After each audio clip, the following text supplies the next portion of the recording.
Hello students, so today we are going to talk about a very important topic from the board point of view as well as from the competitive point of view.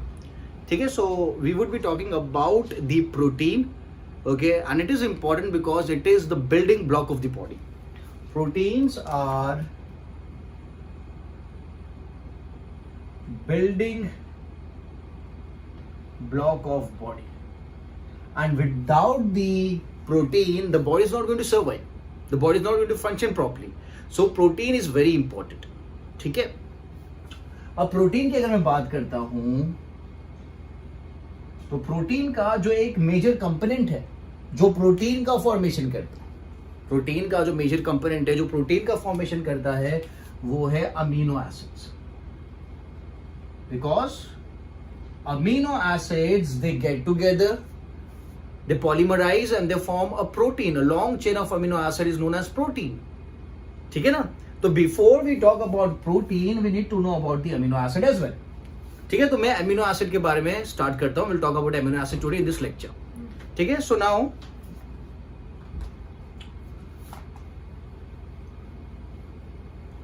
amino acids, there are various types of amino acids, there's various numbers of amino acids, but the ones which are very important are the 20 amino acids that make up the protein in our body. काफी सारे amino acids available है, but 20 amino acid ऐसे है जो protein बनाने का काम करते हैं बॉडी के अंदर. ठीक है, तो जो अमीनो एसिड का जो एक बेसिक स्ट्रक्चर है, जो जनरल स्ट्रक्चर, वो मैं दिखाता हूं. So will put the heading amino acid. ठीक है, सो अमीनो एसिड को ऐसा कहा जाता है कि it is actually a substituted methane. It is actually a substituted methane भी बोल सकते हैं.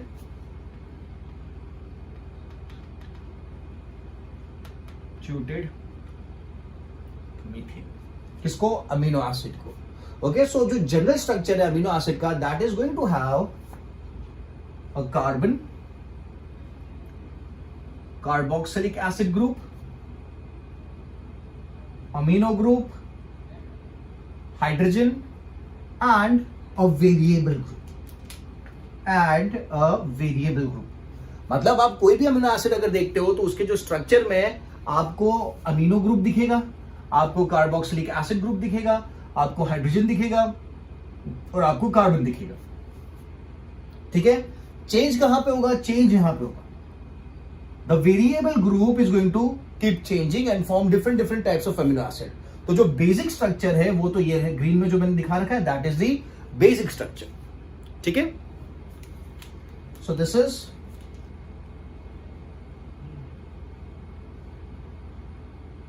Amino group, this is carboxylic acid. ठीक है, हाइड्रोजन एंड कार्बन. ये बात दिमाग में बैठ जानी चाहिए कि अमीनो एसिड के स्ट्रक्चर में 1 2 3 4 components are going to be common for all the amino acid. The change is going to take place at the are.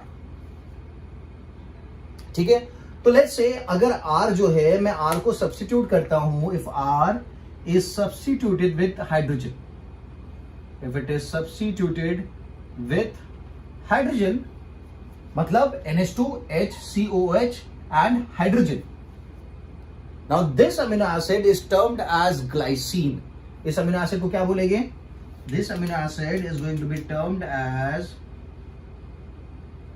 glycine. अगर R की जगह पे मैं H लिखता हूं, अगर R की जगह पे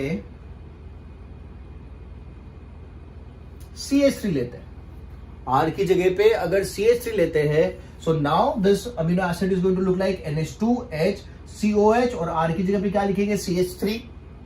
This is going to be termed as alanine. इसे क्या कहेंगे? एलेनिन कहेंगे. अरे बात समझ में? और अगर R की जगह पे मैं लेता हूं CH2OH, if R is substituted as CH2OH, this is going to be termed as serine. This is going to be termed as serine. तो जैसे कि R की जो वैल्यू है, R का जो प्लेसमेंट है, R की वजह से अमीनो एसिड क्या हो जाएगा? चेंज हो जाएगा. So we have different types of amino acids. Structure में 1 2 3 4 4 चीजें सेम रहेगी, डिफरेंस कहां पे आने वाला है, ये वाली जगह पे, ठीक है।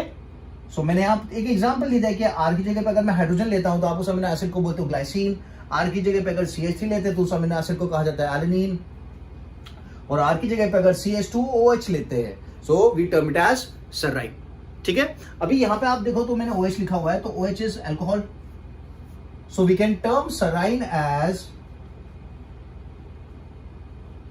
alcoholic amino acid. Serine is alcoholic amino acid. समझ में आया? Simple and easy. ठीक है? So R keeps on changing. R is variable. R is variable. बाकी सब सेम रहने वाला है. If I take an amino acid and I put it in water, अगर मैं इसे एक सोल्यूशन में डालता हूं तो जो अमीनो एसिड है it is not going to exist in this form, it is going to exist with the charges, the positive charge and the negative charge, ठीक है। ये जो NH2 वाला पोर्शन है ना, ये क्या करता है, हाइड्रोजन को गेन करता है, और जो COH वाला पोर्शन है ये हाइड्रोजन को लूज करता है, ठीक है। तो आई put it down, video pause करके कॉपी कर लो इस चीज को, आगे चलते हैं।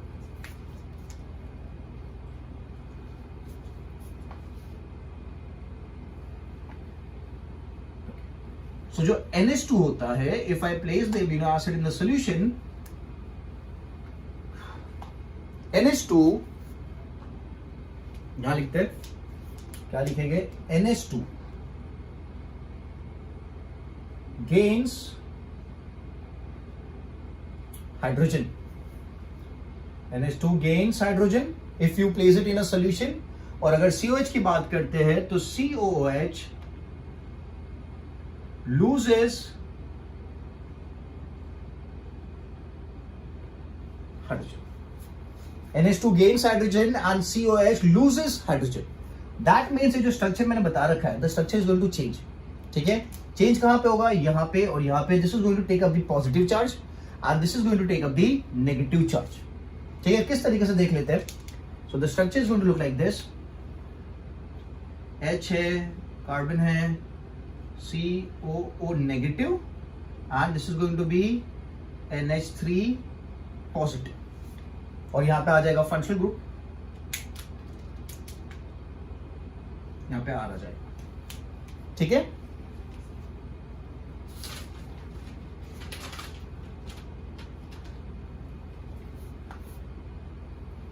ठीक है, सिंपल एंड इजी। सो ये एक जनरल स्ट्रक्चर है अमीनो एसिड का, बट अगर मैं अमीनो एसिड को कोई सोल्यूशन में डालता हूं तो the amino acid is going to exist in this form, ठीक है। This is going to get the negative charge, this is going to get the positive charge, okay. So it is also known as zwitterion, okay. ये जो structure मैंने बनाया it is known as zwitterion. Why Zwitterion? Because it has.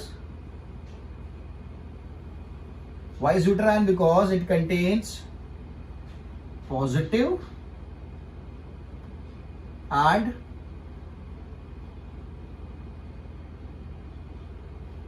Negative charge. उसके पास positive भी है और negative charge भी है, इसलिए आप अमीनो एसिड को बोलेंगे इट्स अ Zwitterion.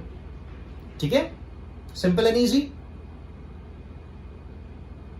जो बेसिक अमीनो एसिड्स होती है they have a positive charge when you put them in a solution.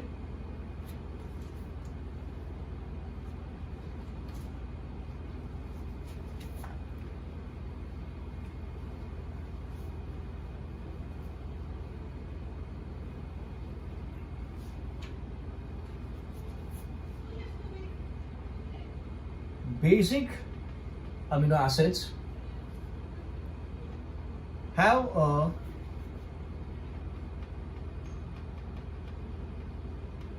positive charge when you place them in a solution, and acidic amino acids have a negative charge when you place them in a solution. ये बात याद रखना बहुत important है। जो basic amino acid होगा, will talk about the basic amino acid as well, okay. जो basic amino acid होगा उसके पास पॉजिटिव चार्ज होगा, और जो एसिडिक अमीनो एसिड होगा उसके पास नेगेटिव चार्ज होगा when you place them in a solution. तो मैं मेंशन कर देता हूं,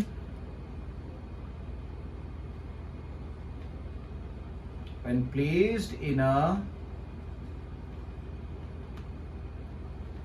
solution, ठीक है। Zutran समझ में आ गया, because it has positive and negative charge as well, but a basic amino acid is going to be positively charged and acidic amino acid is going to be negatively charged। चले आगे।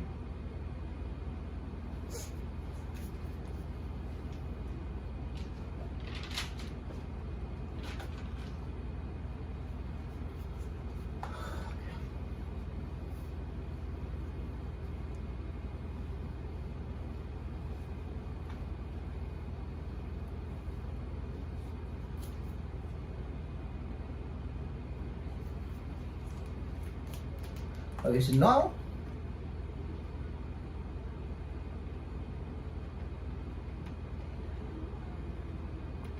Neutral amino acids,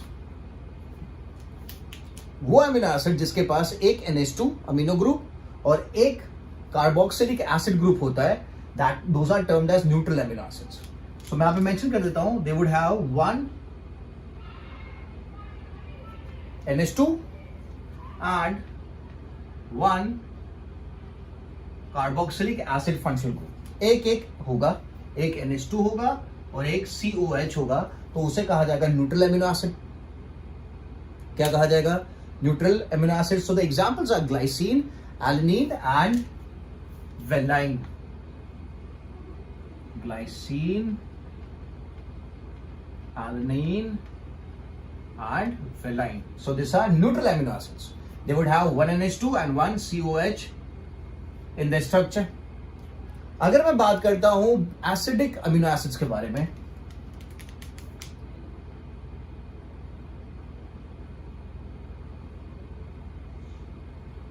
if we talk about the acidic amino acid, so the acidic amino acid is going to have one NH2 and 2 COOH carboxylic acid functional group. एक NH2 है और एक 2 COH है। जैसे कि I draw the structure as well. Okay, so जो general structure मैंने दिखाया था, हाइड्रोजन है, COH है, और यहां पे देयर वाज NH2। अब यहां पे this is going to be CH2 and COOH, CH2 and COH। मतलब यहां पे कितने फंक्शनल ग्रुप्स आ गए? COH एक और NH2 एक। तो जो मैंने मेंशन किया, 1 NH2 and 2 COH। So the acidic amino acid is going to have one NH2 group, amino group, and another is 2 carboxylic acid group। ठीक है, the examples are aspartic acid and glutamic acid। Examples are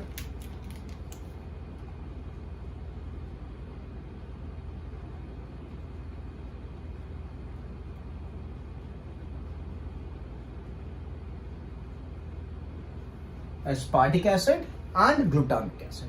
ठीक है, so the acidic amino acid के पास एक amino group होगा और 2 carboxylic acid group होंगे। दिमाग पर रखिए इस बात को। ठीक है, so now will talk about the basic amino acid. The basic amino acid is going to contain 2 NH2 and 1 COH group, 2 NH2 and 1 COH group।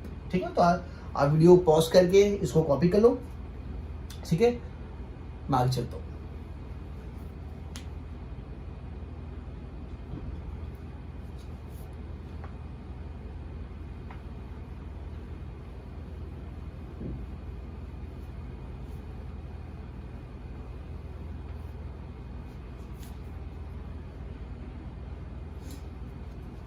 So now we have the basic amino acids। जैसे मैंने बोला, a basic amino acid is going to have 2 NH2 and 1 COH functional group। 2 NH2 हो गए और एक COH functional group होगा, ठीक है, जिसके एग्जाम्पल है lysine, okay, histidine and arginine. The examples are lysine. These are name of the amino acids, arginine and histidine. ठीक है, so basic amino acids are going to contain 2 NH2 and 1 COH group. The examples are lysine, arginine and histidine. Then we have the aromatic amino acids. We have the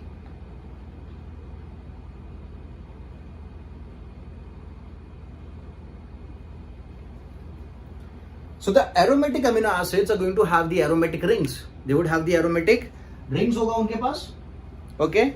या फिर phenolic rings आप बोल सकते हो.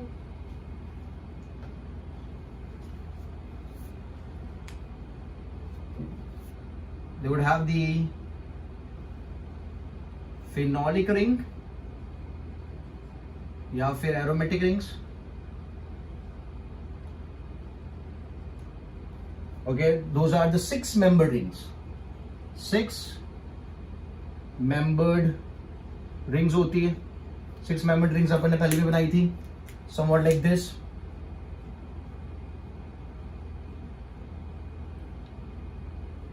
One, two, three, four, five, 6. ठीक है? So the examples are phenylalanine and tryptophan. The examples are phenylalanine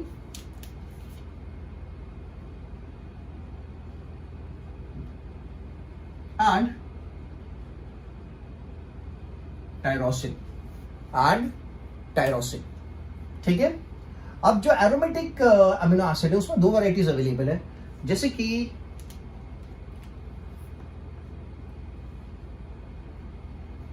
homocyclic aromatic amino acids, homocyclic aromatic amino acids and heterocyclic aromatic amino acids. The only difference between the two is homocyclic aromatic amino acids में क्या होगा, जो 6-membered rings हो, 6 members जो है, they are going to be carbon. All the 6 members are going to be carbon.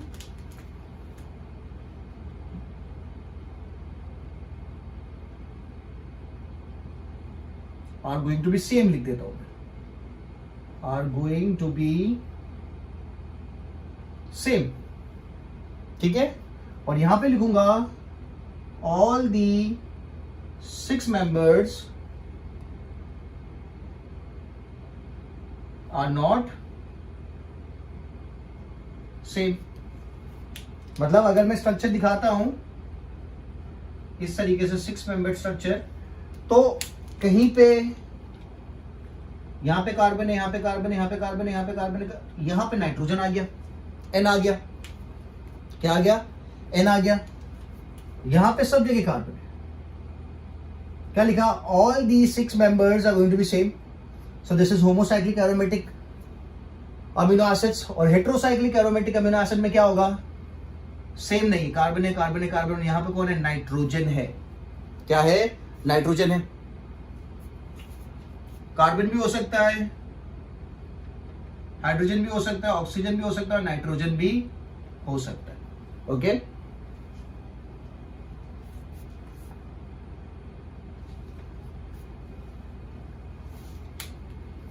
क्या हो सकता है, कार्बन हो सकता है, हाइड्रोजन हो सकता है, ऑक्सीजन हो सकता है और नाइट्रोजन भी हो सकता है. किसमें, हेटेरोसाइक्लिक एरोमेटिक अमीनो एसिड्स में. ठीक है, so this are aromatic amino acids. Basic देख लिया अपन ने, अब आगे चलते हैं.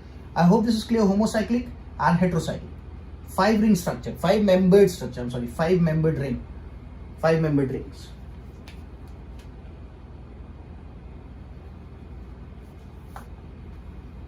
ठीक है, so now there are so many amino acids available,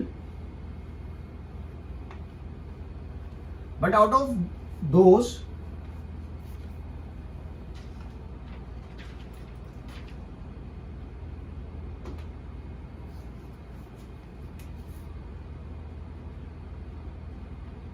many amino acids are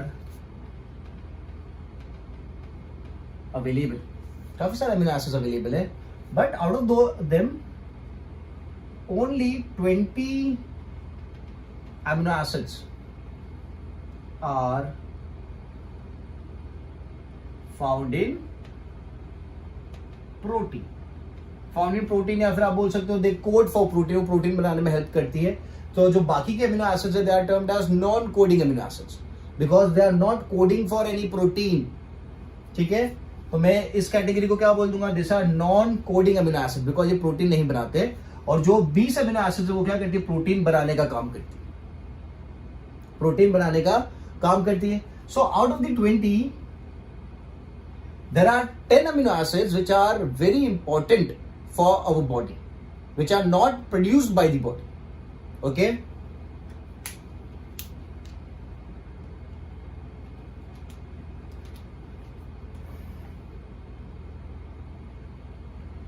ten amino acids out of the 20 are not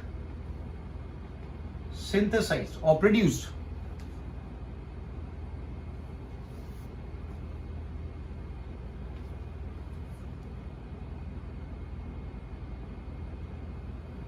Ten amino acids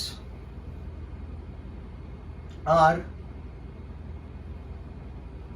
required in diet. 20 amino acids are found in proteins, okay, और जो 10 amino acids are required in diet.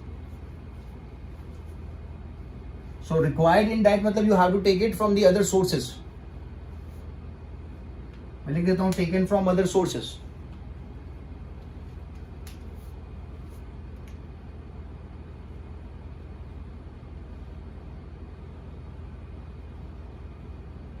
Taken from other source, okay, dietary source,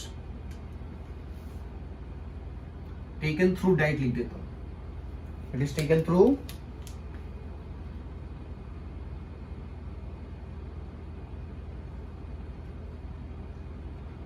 आपको इनको diet में लेना पड़ेगा. ठीक है, तो 20 अमीनो एसिड जो है वो प्रोटीन के प्रोटीन्स बनाती है. ओके, और 10 अमीनो एसिड ऐसे है जो आपको एक्सटर्नल सोर्स से लेना पड़ता है थ्रू द डाइट. ठीक है, तो मैं उसका नाम लिख देता हूं. ओके, चिल्ड्रन के लिए 10 है, अडल्ट्स के लिए 8 है. चिल्ड्रंस के लिए 10 है और अडल्ट्स के लिए कितने, 8 है. So we have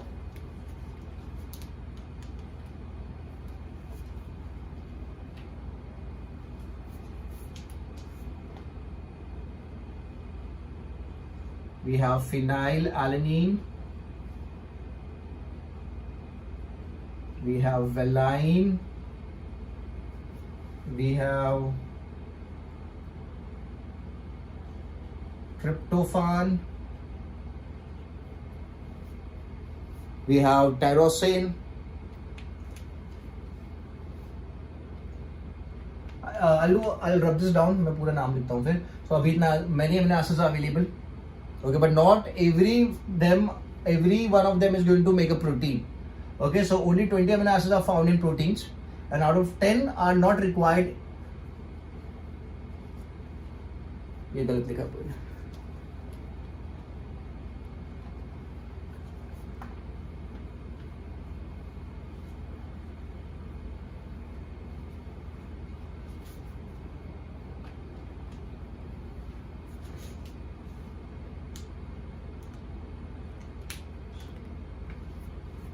Only 20 amino acids are found in proteins, which has to be taken through external source.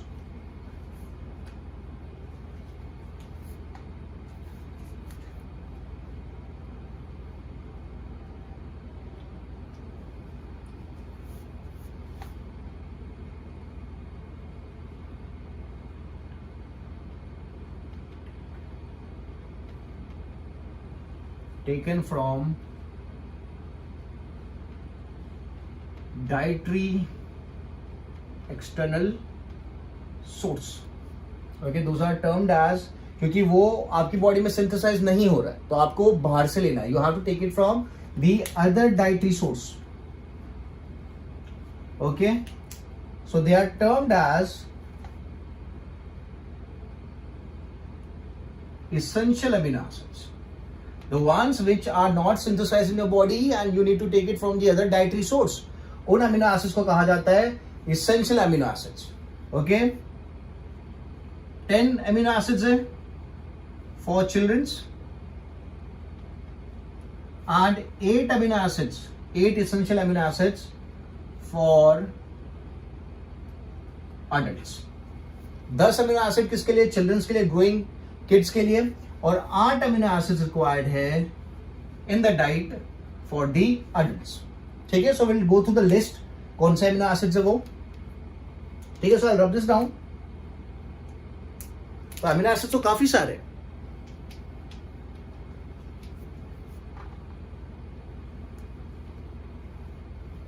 So we'll put a list here.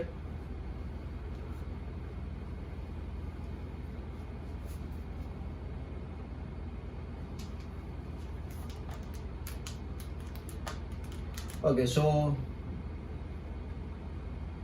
we have phenylalanine 1, then we have valine, then we have tryptophan, we have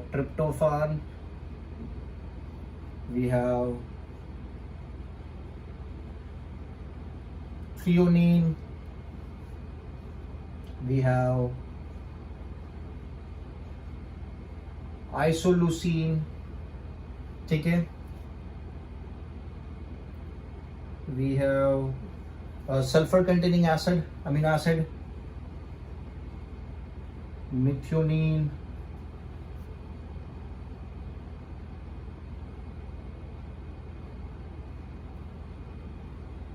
we have histidine, we have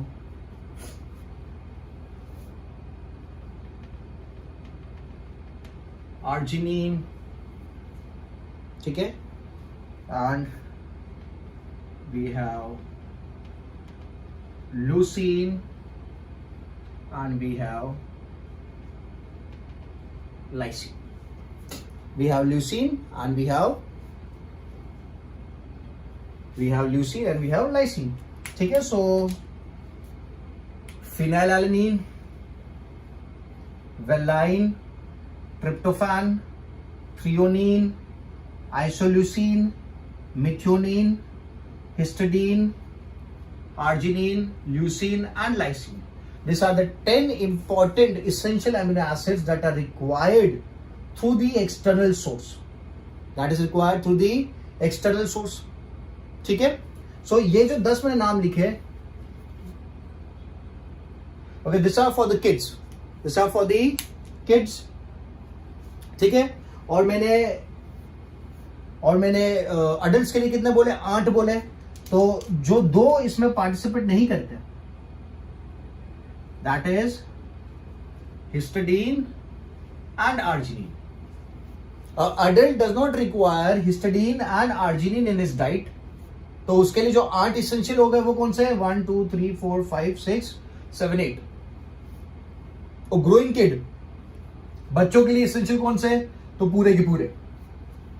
histidine and arginine is included, and in the adults arginine and histidine is not included.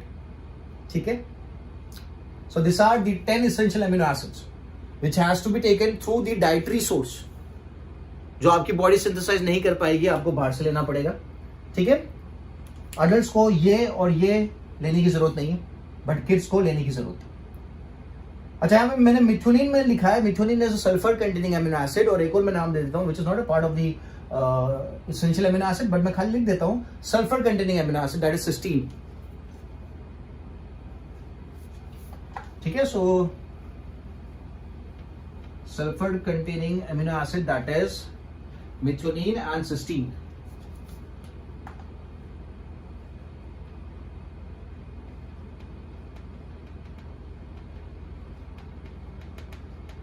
That is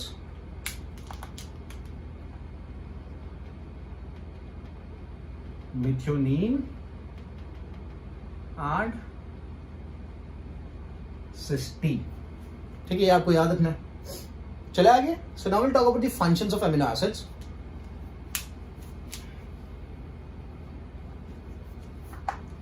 Okay, before I talk about the function, let's talk about the non-coding amino acids. अभी जो मैंने बोला, those were the amino acids which are going to code the protein. Now I'm talking about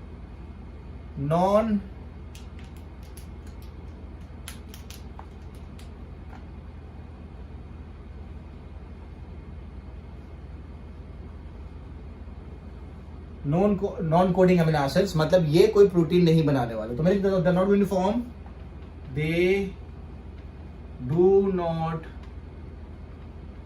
form protein, इसलिए इसका नाम क्या लिखा है, नॉन कोडिंग अमीनो एसिड्स। ठीक है, तो इसमें एक इंटरेस्टिंग है, that is gamma amino butyric acid. So we have GABA, it is termed as GABA. It's a non coding amino acid. नाम क्या है पूरा? सो नाम है gamma amino butyric acid. Name is gamma amino butyric acid. ठीक है, अब किस काम में आता है? ये प्रोटीन तो बना नहीं रहा है, it's not making a protein, but it works as the neurotransmitter interference में हेल्प करता है। It blocks the neurotransmitter. क्या करता है? It blocks the neurotransmitter. So I put it as function में इसका लिख देता हूं, it inhibits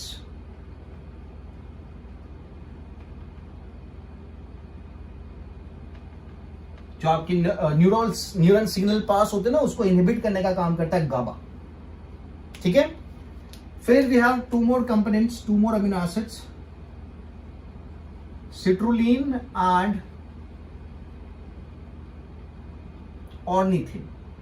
citrulline and ornithine, ये दो नाम भी आपने सुने होंगे। दिस टू, ये याद रखना है आपको नीट के हिसाब से, ये दोनों क्या है? ये दोनों इंटरमीडिएट्स है। This two amino acids are intermediates, बीच में। Okay, intermediates of urea cycle. किसके इंटरमीडिएट्स है? Urea cycle. यूरिया साइकिल जो अपने लीवर में होती है ना, उसके एक इंटरमीडिएट से सिट्रुलिन और ऑर्निथिन उस साइकिल में प्रोड्यूस होते हैं, इसलिए उन्हें क्या कहा जाता है? Intermediate of urea cycle. ठीक है, और एक और इंटरेस्टिंग अमीनो एसिड है, दैट इज पेनिसिलिन। पेनिसिलिन के बारे में तो आपने सुना होगा। Penicillin is also an amino acid, but it is not coding for any protein. It behaves as antibiotic. It behaves as antibiotic. तो यहां पे मैंने 3 एग्जांपल दे दिए नॉन कोडिंग अमीनो एसिड्स के, गाबा, सिट्रुलिन, ऑर्निथिन एंड पेनिसिलिन। ठीक है, so now will talk about the functions of amino acids. Okay, तो functions देख लेते हैं।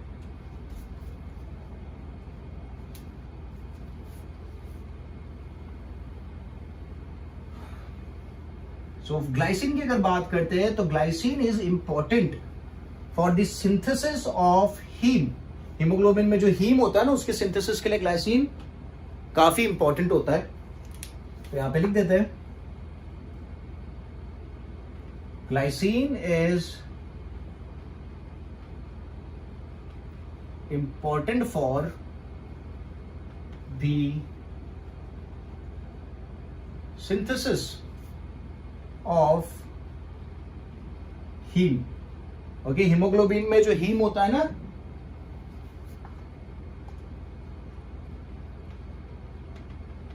हीमोग्लोबिन में जो हीम होता है उसका काफी इंपॉर्टेंट पार्ट है ग्लाइसिन। ओके, तो ग्लाइसिन ही क्या करेगा? उस हीम को सिंथेसाइज करेगा। तो आप देख सकते हो यार, haemoglobin that is useful in carrying the oxygen, RBC के अंदर जो अवेलेबल होता है। तो अगर ग्लाइसिन नाम का एमिनो एसिड एब्सेंट है तो आपकी बॉडी के पास हीम का सिंथेसिस नहीं हो पाएगा और आपके आरबीसी ऑक्सीजन को कैरी नहीं कर पाएंगे, and your body would become oxygen deficient. आपकी बॉडी में थकान रहेगी, आप ठीक से फंक्शन नहीं कर पाओगे, आपकी बॉडी में एनर्जी का प्रोडक्शन कम हो जाएगा। ठीक है, so glycine is very important amino acid, ये तो प्रूव हो जाता है। दूसरा मैं लेता हूं ट्रिप्टोफान। क्या लेते हैं? ट्रिप्टोफान ले लेते हैं।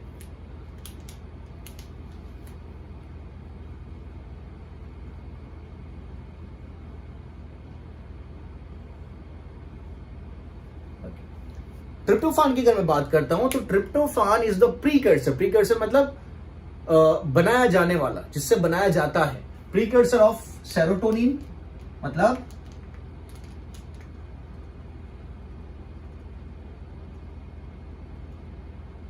Of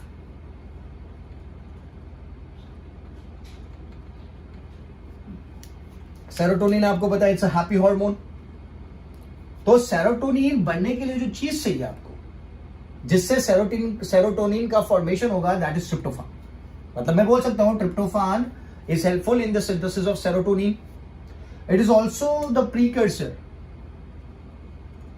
it is also the precursor of melatonin. Melatonin is a slip inducing hormone. Melatonin is the sleep inducing hormone, जिसकी वजह से आपको नींद आती है। It is also the precursor of, it is also the precursor of indole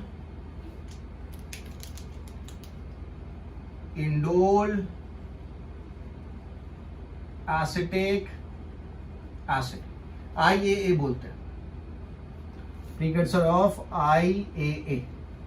okay, it is a plant hormone. Auxin से आप compare कर सकते हो इंडोल एसिटिक एसिड को।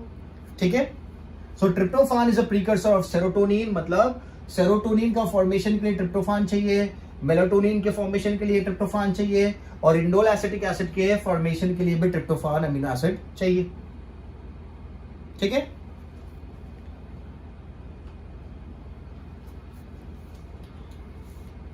okay, the space I will use it.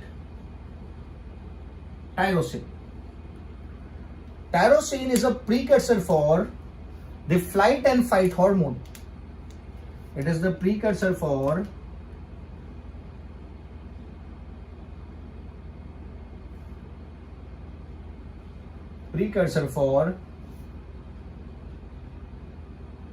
adrenaline and noradrenaline।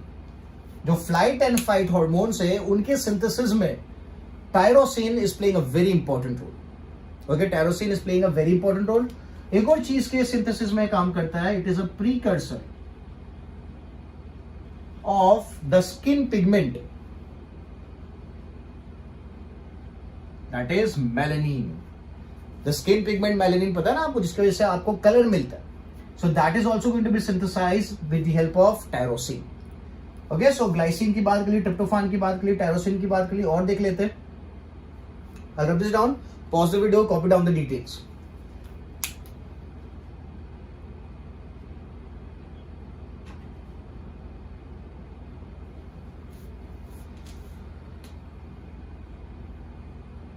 ठीक है, so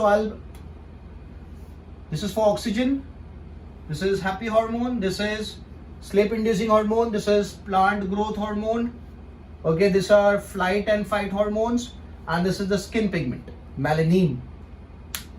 ठीक है, clear है? Let's move ahead and talk about histidine. Histidine is a precursor of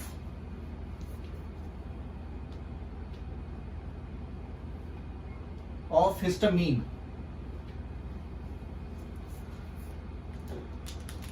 Histidine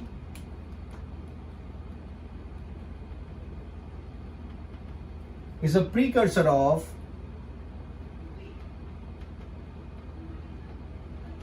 histamine. Histamine is a vasodilator. This is very important. It is a vasodilator. It is a vasodilator. मतलब it expands the blood vessels. It expands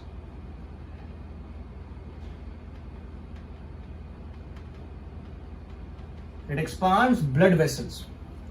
तो histidine नाम का जो amino acid है वो precursor है किसका? Histamine का। किसका? हिस्टामीन का। ठीक है, क्लियर है? Simple and easy. And the histamine is a वेसोडायलेटर। वेसोडायलेटर का मतलब क्या होता है? वेसोडायलेटर is the one which expands the blood vessel, जो आपके ब्लड के वेसल्स को क्या कर देगा? एक्सपांड कर देगा, so that the flow can take place properly. Simple and easy. Okay, now will talk about the last amino acid.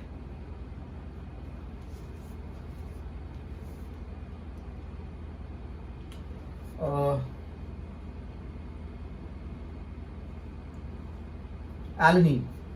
Alanine की बात कर लेते हैं। तो alanine is a precursor of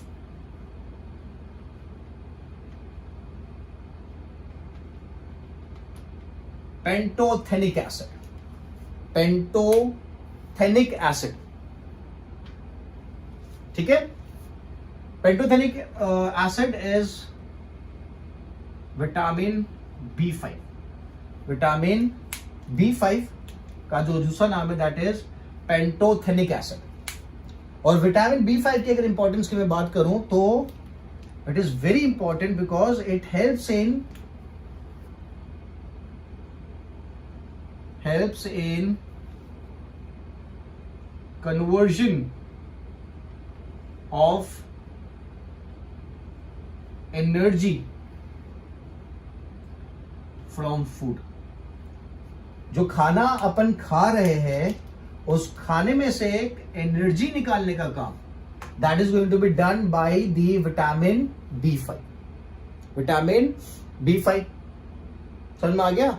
so that is the reason I am terming it as a very important amino acid. Clear है? It is also important for the formation of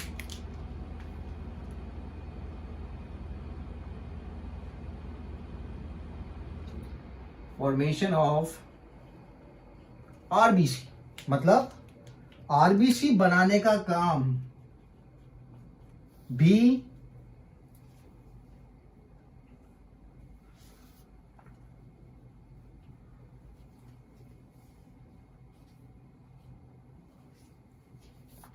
I'll put it more specific as formation of blood cells. अपने blood के अंदर जो various cells available है उसके formation में, RBC नहीं, blood cells के फॉर्मेशन में भी एलेनिन हेल्पफुल है। तो alanine is a precursor for pantothenic acid which is termed as vitamin B5 and vitamin B5 helps in conversion of energy from food। जो खाने को अपन ने कंज्यूम किया है उस खाने को कन्वर्ट करना into energy that is done by pantothenic acid that is vitamin B5 and also helps in the formation of blood cell. यार ब्लड सेल बना रहा मतलब मैं एक पॉइंट और डाल देता हूं, it is very important for life के एग्जिस्टेंस के लिए vitamin B5 which have been developed और जिसका प्रीकर्सर क्या है? Alanine. Okay, it is a very important factor.